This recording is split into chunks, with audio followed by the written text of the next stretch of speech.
Okay, hey, if I could have everybody's attention, we got Bill Heston here, and he's going to explain some things about Tea Garden, some things over on Yates Road, and I know he was giving us a little information even back in the 1930s, which I told him I don't remember much about the 30s.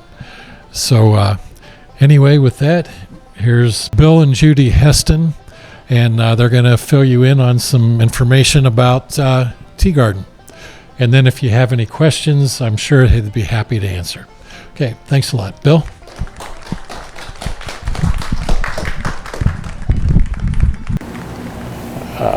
In 1966, I married Judy, and here in a couple of weeks we're going to celebrate 60 years together. So I think it'll probably work. So anyway, and over the years we've been there and lived in our home and did the improvements we've done there. We've learned a few things about the property and about the people that owned it before us. And across the road from our property, there's 3 acres that's part of it, and that's where the West Pittsburgh mines were. And as far as knowing when that started, I'm not sure. They were deep mines for coal. But originally when Judy said when they strip mined the property and they went almost up to the church, she said when they would make a cut, right? Mm-hmm. She said you'd see one mine shaft after the other. And when they were stripping, they were going to the next vein of coal on down. So, but all those old deep mines that the folks worked in, she said they'd make a cut across and there'd just be one shaft after the other. So anyway, that's kind of the way the farm has ended up the way it lays now. I'm sure it's not exactly like it was back when the Steels owned it and so forth. And then the one below was my dad's place. What? The place below was my dad's home. Yeah, and the place down the road, it was where the Ingledews have lived and so forth. But anyway, that was her dad's home place, and her dad was Emmett Aiken, and his father was Elmer Aiken, and he was born in 1854, and he died in 1933, and he was a blacksmith, and he had a blacksmith shop down there, and his first wife passed away in 1904, and he married his second wife, Alma May Aiken. He married her, and I don't know when, but anyway, she was born in 1874, and she died in 1958, and she and Elmer Aiken had Judy's father, Emmett Aiken. So good old Elmer must have been a hell of a man, because he probably was about 65 years old when Judy's dad was born. So he must have been a tough fella. So anyway, that part of the road has been somewhat in the Aiken family for a great number of years. So I'll tell you a little bit about what we've learned about the deep mine across the road. It was called the West Pittsburgh Mine. When it started, I don't know, but it was a deep mine. And they weren't that deep. They were just mining whatever vein of coal, however deep it wasn't that deep. But the building, if you drive on Yates Road, that building on the south side, they had a large unit in that building where they generated steam to create their power and their electric. And they pulled the mine cars out. They had a little, some kind of little railroad that they built for the mine cars. It went down Yates Road, under Yates Road, across that valley, over to the north, then crossed Tea Garden Road, and then after it crossed Tea Garden Road, there was another trestle built across the creek and over to the railroad tracks where they loaded railroad cars. And that was their own little project. But anyway, if you stop and look at the property, if you walk in there, you'll see where the unit was. All that's left there is all the brickwork for the boiler, but it was quite large. And the water tank of the boat. And if up the hill, probably 75 to 100 feet, it looks like the bottom of a silo. It's all laid out of brick. It's probably 20 foot across and probably 4 foot above the ground and about 10 foot deep. They pumped the water into that out of the mine. Then that water flowed down and they used that for their steam boiler by gravity flow. Then the Skills boys told me, and they showed me a long time ago, there was a couple places over on their property, been just to the south. Apparently they had large fans to blow fresh air down in the mine. My uncle, who was a young fella back probably in the 20s, he said he didn't have any work in the winter at the farm in Goshen Township, so he'd come down here and he went to work in the deep mine. And he said you had a little brass ticket with a number on it. That was your number the day you were working there. And he said every time you loaded a car, you hung your little tag on it and sent it out. And he said at the end of the day or whatever they recorded, and you got paid on how many cars you sent out. And he told me, he said,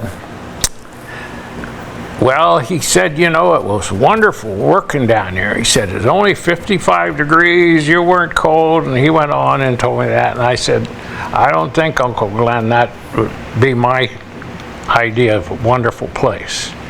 He said, well, the worst thing was you only dug how much coal was in that vein. So he said if you only had 2.5, 3 feet, he said you laid on your side and you dug that out and you loaded your car. And he said that way you worked your way on until you got a thicker vein. And he said, but your best friends down there was the rats. He said, I said, how was that? He said, well, he said, he used to call me Billy. He said, Billy, he said, they start to run. He said, you want to get the hell out. He said, the rats are telling you it's coming down. So anyway, that's what he told me. Anyway, he worked in there. Well, then when we bought the property in '69, and the first few years that we lived there, I'd be working and we'd be fixing this and that and so forth because we had a lot to do.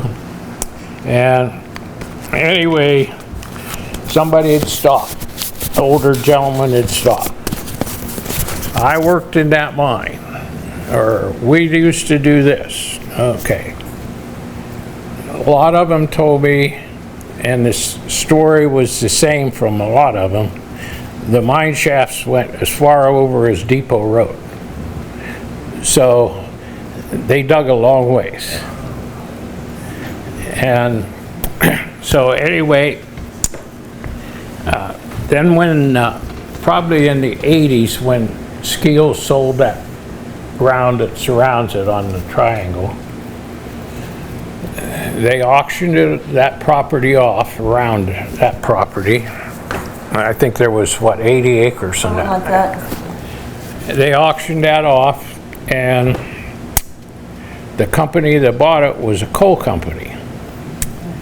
Well, it was just a short time later, after the coal company bought it, they sent a company in there to drill to see how much coal was there.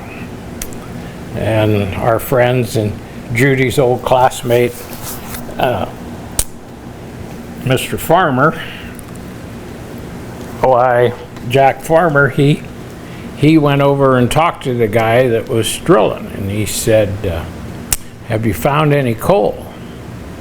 He said, the guy laughed, he said, the only time you find any coal is in between the mine shafts. He said, there ain't no coal there. He said, it's all mines. So the coal company didn't keep it very long, and it got sold again, and thankfully that nobody came in and mined it again. But apparently it was quite active. When you think about digging a tunnel all the way from there to Depot Road, there's a lot of tunnels in there. But the reason that I feel as though you don't see a lot of cave-ins or anything like that, there's probably mine shafts under our house even, you don't know. But if the mine's only 3 feet or 4 feet at the most, and they're 50 feet underground, you never even know when they're gonna collapse. And I expect most of them are full of water yet. And so, anyway, that's what I can tell you about the mine shaft.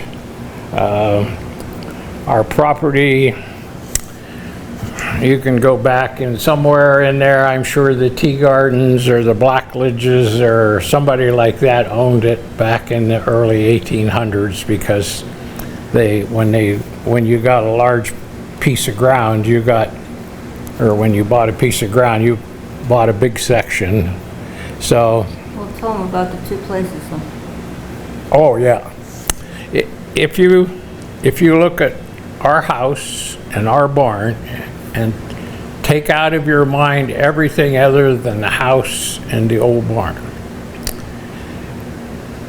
Our house faces pretty much to the east, and our barn is below the house, and it sets towards right out next to the road.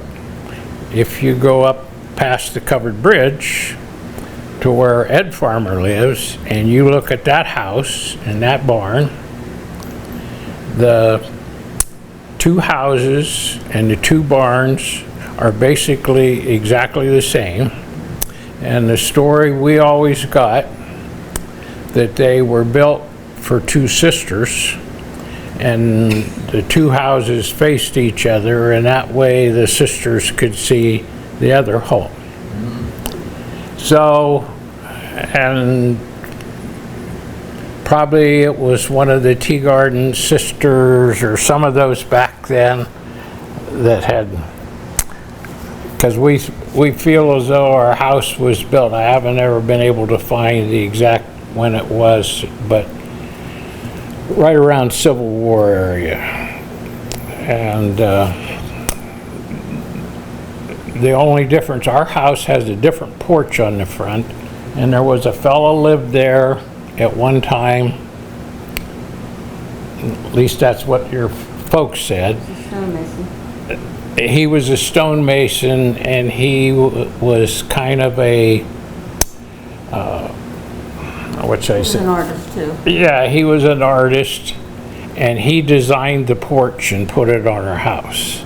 But if you take that porch off in your mind and then look at Ed Farmer's house and our house, and the houses are laid out 4 rooms up and 4 rooms down, and then the way they're set, they basically aren't true east and true west. They basically face each other.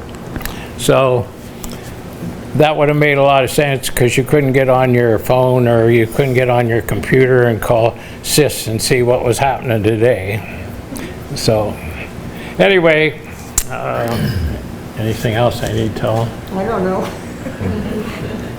Oh, I think everything we've been able to figure, that the ground for the Highland Christian Church was donated off of our property. And who'd you say donated? Well, I think his name was Johnson. I think, wasn't that what I told you, Johnson?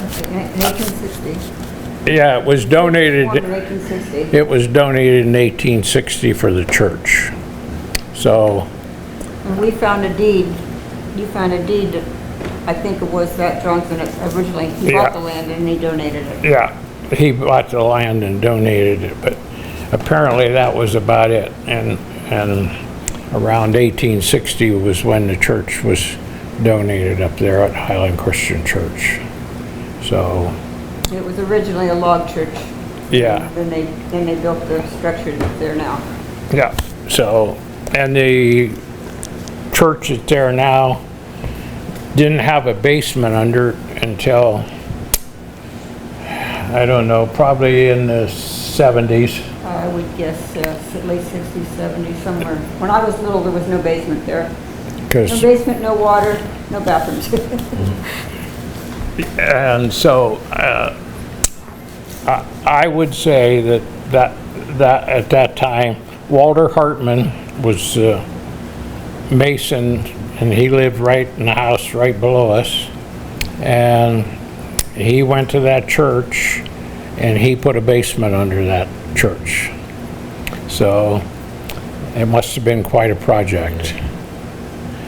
So that, if you got any questions, we'll try to tell you something, and if we, Bill, I have a question. Rick, when you go on Key Garden Road and you turn up the hill, Yates Road, George Place, that little triangle there was a house in the Yeah. 60s. What was that? Was that part of the mining company? No, Mary Lease lived there, but I don't know. I don't know. I don't know anything about it, but Mary Lease lived there, that's all I can tell you. It burned, it burned. it burned years ago, but Mary Lease lived in there for years. She was a maiden lady, I know that. I And know. that little piece of ground that it's on,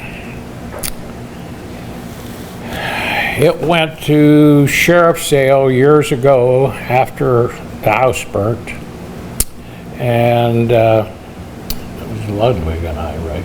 Yes, Mr. Ludwig and I, part of the ground was on the corner by me and part of it was over there. And so it went to sheriff's sale, and Mr. Ludwig and I agreed, and I went to the sale and we bought the property. It was only, was it even an acre or? it was about an acre. And then we had it surveyed, and the part that was where that old house was, he put that with his property. And the part that was over me, I put with my property. And that's the way I squared The my, road originally was apparently not the way it was now. That's how it ended up on 2 sides, apparently. That's all we can figure. It wasn't what now?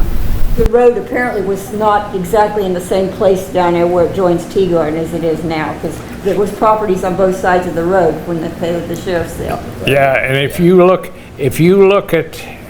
walk back in the woods there, or a lot of places, you can see where the old road was to the west, and apparently it went down and down through the valley and then back up, and then the county at some time took some of that out and when they put An the awful new, steep front yard. yeah. So probably that's how it worked, you know. Well, I remember when Tea Garden Road, when they took that hill up, just down below, after you cross the bridge when you're going towards Latonia. Yeah. I remember there was a hill, and they did away with that, and they made that straight shot across. And they changed the end of McCracken Road too, Yes, where yes. it changed and then brought it. Yeah, on because it down used to too. curve down different way, Yeah. yeah. I was a youngster when they did that. See, Judy's been there for 80 years, and I just came along since 1966. So anyway, I've lived here all 64 years. My grandfather was Ralph Houston. My dad was Don Houston. who's that? My grandfather was Ralph Houston. Oh, I knew who Don was. Don's my dad. He worked at Sears, didn't he? Yes. Yes, I That was remember. my dad. My We last lived here our whole lives. too. my last name's Heston, Heston, And we're and yeah, and I was raised in Goshen Township, out on 14. There used to be Petrucci's, just to go there. yeah, we all did. Yeah. Just west of there was, on top of the hill was a little farm. And my grandfather, on my mother's side, he lived on the corner of Secrest Road. His name was Maurer. And he came from Switzerland when he was 10, I guess. And I always felt bad. I never found out more about when he came over on the ship, but I think he died, well, he got the last few years, it wouldn't have worked, but when I was 8 or 10, I could have found out more, but you never think about asking those questions. That's like writing things on the back of a picture. Oh, we'll remember that's Aunt so-and-so, or that's Uncle so-and-so, but nobody puts it down, you know, so. Bill, I have another question if you don't mind. I heard you talking before you did your presentation, and you mentioned about how the coal road and how you got across Tea Garden to the creek when they took coal out. Yeah. Could you tell that again? Well, it came down Yates Road, and if you come up Yates Road from Tea Garden, and just as you come around the first little bend, you just pass that, you'll see a concrete abutment on both sides. It's probably only about a foot high. They had that dug out underneath there, and their little electric railroad, however it ran, it was just a mine cart, went underneath there. Then it went straight across that field and across that valley there. Then it went over towards where the motorcycle club was, and then it crossed that road in there somewhere. Then they had another trestle built there that crossed over there, and then it went over and loaded the railroad cars. And my father-in-law, her dad, told me when he was a kid, and they were running that all the time, apparently there wasn't a lot of room where these little cars went under there. Well, I'm just making sure you were open. I saw it on Facebook. I have somebody, is it open for the Yeah, public? yeah. I'm gonna get my friend out of the car, but I didn't want her to get out if she didn't get to. Anyway, father-in-law told me, he said he was a kid and a couple guys was on that car, and one of them didn't duck, and he hit his head on the concrete and was killed. So anyway, you know, I expect when you were 10 or 12 years old, that was a big deal to something happened down the road like that, you know. You didn't forget it, but And then on our farm, in our one back field in our farm, it was never mined, strip mined. And there are stone drains. They laid up stone drains across that field. That, you know, put stones on top of each other Yeah. to make and it goes clear across the field. there's a spot there where There's a spring there. it's a spring, and apparently somebody had their own little mine for the their home back there. And apparently they ended up with a lot of water. So they had dug across that field, and it's probably at least 2 foot wide, and probably to the very bottom of it, it's probably 3 foot deep. And then they put not little stones, large stones all the way across, and then they left a space in the middle, probably 12 inches, like a culvert. Then they laid flat stone on top, and then they took the clay like you get out of the mine when you're digging the coal, and they put clay on top of it, and then they put the soil back on, and they farmed that. And if it ever plugs up, which I've had it happen a few times, you dig down, and if you're careful and don't break it, you can open that up and a person could almost crawl in there. And they had to do that 100 years ago or better. And you just think it probably took them all winter. You know, well, me and the kids, we don't have anything we have to do this winter, so we're going to fix that. You know, we're going to dig across that field. You know. Well, then when I was young, before any of the mining was done on back behind us, and then on our farm, the Dixon farm, which is behind us, there's a long big lane up before you get to the Dixon farm. There was a mine, because I used to ride my pony down to get the cows, and right across from our fence there was an open mine yet, and Mr. Dixon actually would go in there and get coal for their house. Right. And of course I was young and I would go down a few feet, but I wouldn't go very far because it got real dark real quick. Yeah. But I was real fascinated with it. I'd tie my pony up and I'd get across the fence and I'd go down and look at that mine because I thought that was pretty cool. But he actually, even until they mined that, they got enough coal out of there for their house. And they lived back there, they lived back there till, well, I was still in the service and the one died. They, probably in the late 60s.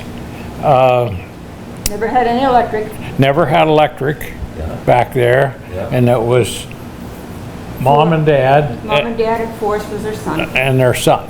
They lived back there. And Mrs. Doyle, that lived in the house below the church on the other side, was a daughter of the Dixons. And that house, they left it empty and moved out of that, didn't they, somewhere right after that? I remember as a child, we would hike down in those woods and go in that house. Yeah. And there was old books and old furniture everywhere, but we couldn't figure out why they left their stuff. Well, they all died. He died. They all always died. Forrest was the last one and he passed away. Because to get down there, you remember, it was totally different than it is now. Oh, yeah, right. Well, they came in and put the new drive in, but my dad owned the property butting up to you guys where they strip mined that. So we would hike down through there. Right. When we found the old house. Yeah, and there had been an old, tore it down. Old shed, machine shed. there had been an old log barn there at one time and it had all caved in. Yeah, yeah. But I remember that house. when Forrest passed away, I was in the service, so it would have been 67 I was gone, so it had been 68 or 69. Anyway, I was home on the weekend, and Judy's dad said it was in the spring, and Forrest passed away, and he said, we got to go back there because the funeral home thinks they can go down there with the hearse. And he said, I told him there's no way. So we took her dad's Jeep pickup and I went with her dad and we went down, and the one fella from the funeral home said, well, we can drive down there. Oh, no. And Emmett said, no, you will be down there till late summer. So anyway, we went down and they got Mr. Dixon and they put him in the back of the Jeep pickup. and I was driving, and I can remember looking back in the mirror as we went up the hill, and those guys were hanging on for dear life, and they're thinking, boy, I think we made the right move, you know. Because You had said the name Doyle. This is Ruthie Doyle Kennick, and she lives over on Cunningham Road, and I brought her here because I knew it was like local to that, and so I perked up when I heard the name. Yeah, Thelma was a Dixon. Pardon? Thelma was a Dixon. Thelma Doyle was a And Dixon. Thelma and Uncle Clyde, I think it was. Clyde Yeah. Thelma, yeah. Yeah, It's been a while. yeah. I did remember that. But yeah, that was an old, you know exactly what the old house and everything, it's nothing like that, no. A nice drive down there now, and Yeah, Wynn's live there now. People by the name of Wins live there now, and they own the property, and they've made a lot of improvements there. Yeah, made quite a few trips down there. Just Yeah, I used to go back there too. It was an adventure, It was. yeah. We So, looked through some of the old letters and old books and tried to figure out who lived there right, and stuff. yep, so, Yeah. I still live in that same neighborhood. Do you? Yep, I still own, well, I sold some of the property to different people that I knew. I had 72 acres to begin with, and I didn't need anywhere near that. So I'm down to, I think, 6 acres now. and there was, after he died and there wasn't anybody back there, there was an old car back there. An old Studebaker. Studebaker from the late 30s, early 40s. So anyway, a couple of young guys bought it. Okay, I'd been home, we'd probably lived there for a couple years, 3 years, whatever. And they had went back there and got this car. So, and normal for young guys, you know, nothing's gonna happen. So they started towing it down the hill past our place, and they were pulling it with a Jeep. I think so. And I was out working and we heard them coming. And It got pretty loud. The car All- was beating the Jeep. all of a sudden, I heard one of them holler, "I don't have no brakes." Well, the car started to roll faster than the Jeep could. So he passed the Jeep, and they got down about where I have my shop built, and where you could go into the fields. Well, the car went past, and they got it over enough, and it flipped the Jeep on its side. So after the dust settled and I went down, and everybody's all right, and they're laughing and everything, and the one kid says, "Can we leave that old car here for a couple days?" Yeah. They rolled the Jeep back on its wheels, unhooked it, got in all laughing, and away they went and left the old car. But I can still see them coming down the hill and them hollering, "I don't have no brakes, I can't stop." And then he starts out around the guy, and then you knew that it wasn't going to end well.